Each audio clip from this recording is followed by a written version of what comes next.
ZBrush, of course, has its own color picker, but did you know that you can save colors for later use and input precise RGB color values? In this video, I'll show you how. So let's say that there are several custom colors that you want to come back to time and again. If they happen to be on your model, you can simply hover over the color that you want to pick and hit C on your keyboard. And you'll just pick that color and it'll go right over here into your swatches.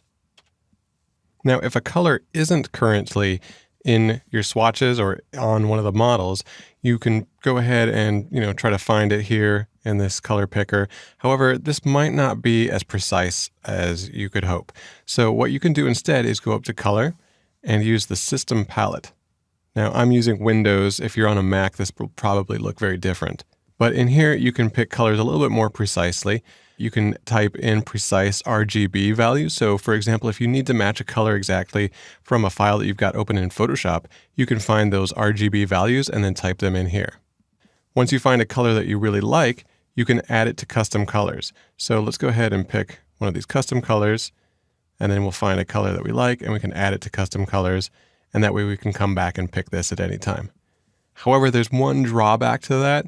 And that's the fact that if you close ZBrush, this gets reset. So if you want to save a custom color that's not necessarily on one of your models, let me show you a trick for that. Let's append a new subtool. I'll just get a plain 3D. We'll go ahead and select this. And let me just move it off to the side a little bit so it's not right there in front of the head.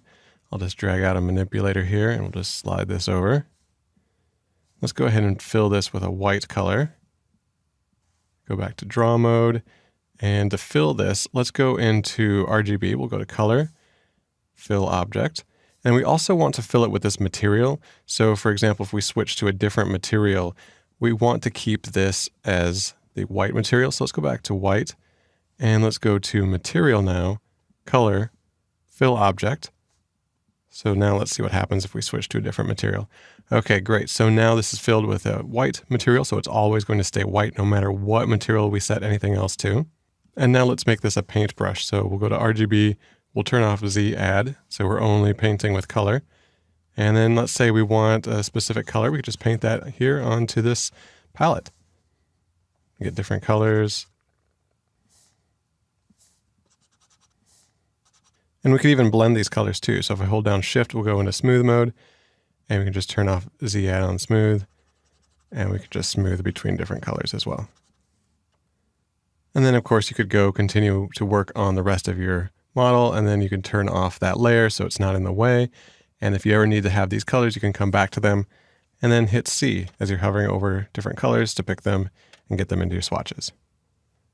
Okay, so just a couple interesting tricks here for working with color. This comes in handy pretty often when I need to pick specific colors.